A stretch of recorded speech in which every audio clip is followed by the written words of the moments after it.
Saudara-saudara yang kekasih dalam Tuhan kita Yesus Kristus, di malam yang indah ini Tuhan berkenan memberkati kita.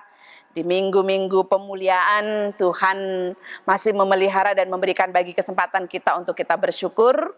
Mari rasa syukur itu kita sampaikan kepada Tuhan dengan pujian, dengan pembacaan firman Tuhan. Sebelum kita membaca dan mendengarkan firman Tuhan, kita satu dalam doa, kita berdoa. Bapa Surgawi, dengan ketertundukan kepala dan hati kami, namun kami selalu bersyukur dan bersuka cita. Tuhan boleh mengasihi dan memberkati kami. Kami boleh melewati berbagai pergumulan dalam kehidupan kami dari pagi, siang, sampai malam hari ini. Ketika tubuh kami lelah, diperhadapkan dengan setiap pergumulan dan tantangan, biarkanlah firman Tuhan boleh menyirami hati dan pikiran kami melalui pembacaan firman Tuhan yang hendak kami baca, dengar, dan renungkan. Mari Tuhan Yesus berkati kami dengan kuasa Roh Kudus-Mu. Bimbinglah kami ya Bapa, supaya kami dimampukan untuk menghayati karya Tuhan Yesus melalui firman-Mu untuk kehidupan kami. Berfirmanlah, kami siap mendengar firman-Mu. Amin.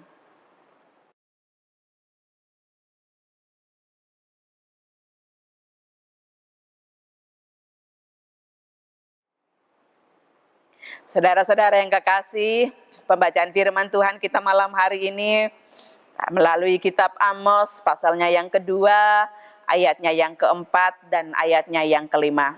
Firman Tuhan, beginilah firman Tuhan, karena 3 perbuatan jahat Yehuda, bahkan 4, aku tidak akan menarik kembali keputusanku. Oleh karena mereka telah menolak hukum Tuhan dan tidak berpegang pada ketetapan-ketetapannya, tetapi disesatkan oleh dewa-dewa kebohongannya yang diikuti oleh nenek moyangnya. Aku akan melepaskan api ke dalam Yehuda, sehingga puri Yerusalem dimakan habis. Demikianlah pembacaan firman Tuhan. Berbahagialah kita yang mau mendengar dan merenungkan firman Tuhan dalam kehidupan kita. Haleluya. Haleluya, haleluya, nama Tuhan terpujilah. Haleluya, haleluya, nama Tuhan terpujilah. Saudara-saudara yang kekasih, seorang pemberita firman seringkali harus mengesampingkan perasaan demi kebenaran. Apa yang dikesampingkan mungkin membawa luka bagi dirinya sendiri ataupun bagi orang yang mendengarkannya. Bagaimana kebenaran harus mendahului perasaan, integritas di atas loyalitas. Tidak ada ruang nasionalisme, bahkan favoritisme bagi seorang pemberita firman yang sejati. Perasaan inilah yang dimiliki oleh Amos. Bagaimana Amos memiliki perasaan yang benar-benar ada di dalam hati, benar-benar menjadi tanda tanya dan benar-benar juga menjadi beban dalam hidupnya. Kenapa? Ketika Amos menyampaikan pemberitaan firman Tuhan tentang hukuman kepada bangsa-bangsa lain, dia tidak memiliki beban. Dia tidak berpikir bahwa apa yang dilakukan itu salah, apa yang dilakukan itu menakutkan. Dia tidak berpikir seperti itu. Tetapi bagaimana ketika Tuhan memberikan tugas kepada Amos untuk bangsa Israel, yang seharusnya juga tidak menjadi beban bagi Amos. Yang menjadi beban adalah bangsa Israel adalah suku Yehuda. Amos berasal dari Yehuda. Ini yang menjadi beban. Beban pikiran, beban tanggung jawab sebagai pemberita firman. Beban yang memang benar-benar bagaimana saya harus menyampaikan berita firman Tuhan khususnya tentang hukuman kepada bangsa Israel. Ini satu beban yang sungguh luar biasa yang dihadapi oleh Amos. Dan di pasalnya yang pertama, di ayatnya yang pertama, Amos tidak pernah memikirkan apa yang ia kerjakan ketika Allah memberikan tugas dan tanggung jawab bagi bangsa-bangsa lain. Karena bangsa-bangsa lain adalah bangsa-bangsa yang perlu dan patut dihukum. Sedangkan dalam pembacaan firman Tuhan kita malam hari ini, bagaimana Amos berbicara tentang bangsanya sendiri, tentang sukunya sendiri yang juga berbuat dosa kepada Tuhan. Bapak, Ibu, Saudara yang kekasih, ancaman hukuman Tuhan untuk bangsa Yehuda, itu di ayatnya yang keempat dan kelima pembacaan firman Tuhan, tidak jauh berbeda. Hukuman ini juga diberikan kepada bangsa-bangsa lain di pasalnya yang pertama, ayatnya yang ketiga sampai 2 ayatnya yang ketiga. Ada ungkapan dalam pembacaan firman Tuhan kita bahwa karena 3 dan juga perbuatan jahat, bahkan sampai 4 yang dilakukan oleh orang Yehuda. Nah, ini mau mengisyaratkan bagaimana bahwa pergumulan beban dosa yang dimiliki oleh Yehuda bukan banyaknya 1, 2, 3, 4. Tetapi bagaimana 2, 3, dan 4 adalah melewati batasan. Dosa yang melewati batasan kepada Allah. Dosa yang memang benar-benar sudah di luar kehendak Allah. Sehingga Allah tidak akan pernah menarik kembali keputusannya untuk menghukum. Baik kepada bangsa-bangsa lain, baik kepada bangsa Israel. Tunggu Kak, gatal banget lahirnya. Ayat 2, 3, dan 4 ditampilin ya? Bukan ayat itu, jadi itu 2, 3, dan 4 itu dosa. Dosa yang ada di pembacaan firman Tuhan di ayat yang keempat. Iya. Siap. Itu ya Bu ya? Iya.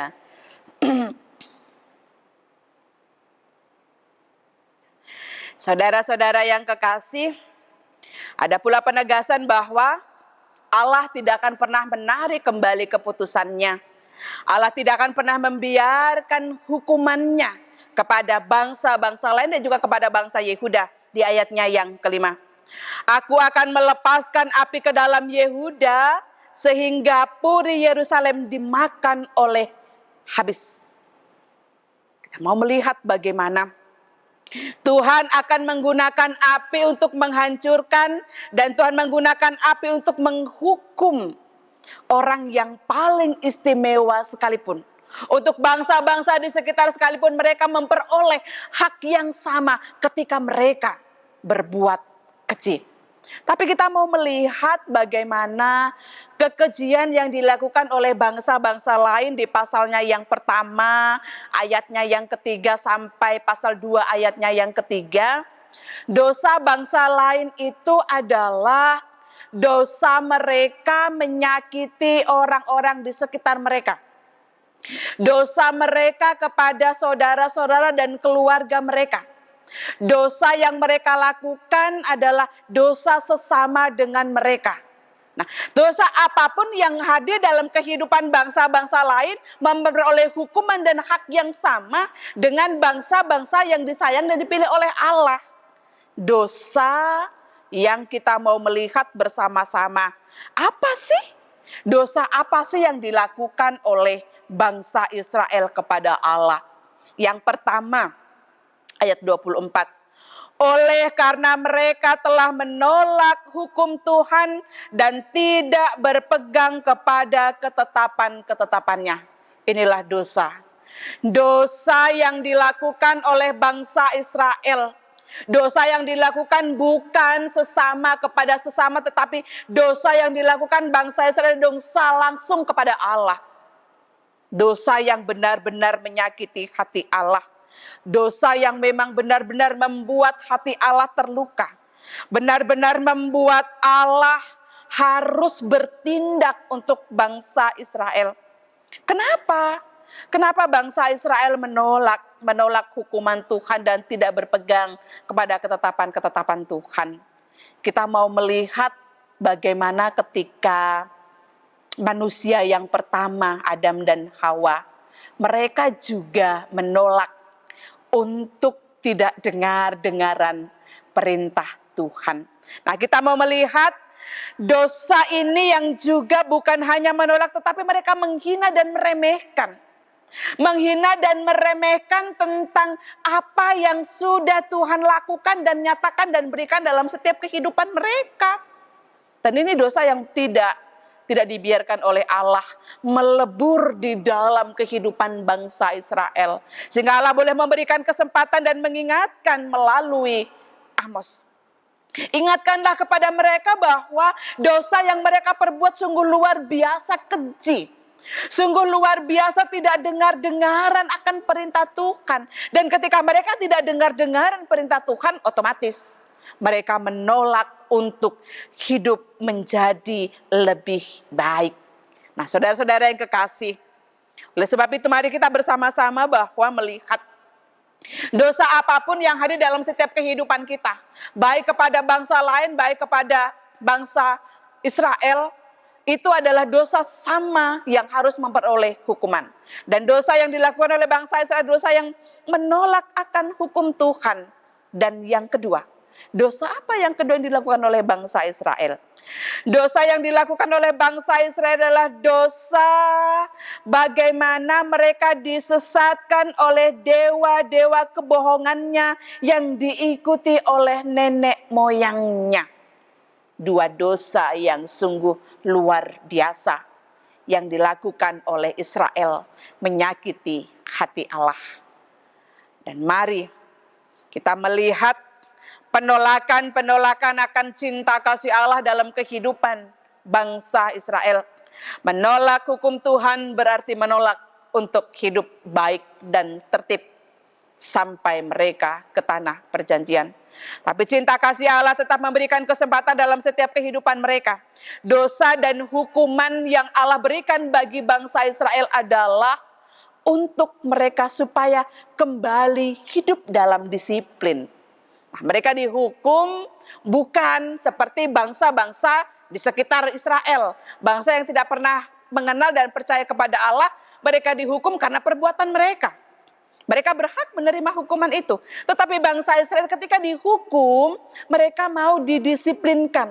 Mereka supaya kembali teratur menjadi baik. Mereka supaya benar-benar hidup dalam keteraturan. Mereka supaya hidup dalam undang-undang. Supaya mereka mengikuti aturan yang Allah sudah berikan untuk mereka sampai ke tanah perjanjian.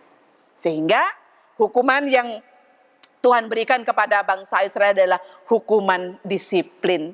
Tapi Bapak Ibu dan saudara-saudara, mau apapun itu bentuknya, yang namanya hukuman ya, yang pasti sakit, pasti tidak menyenangkan, pasti tidak mengenakan, pasti marah, pasti kita berpikir kenapa sih kita harus dihukum.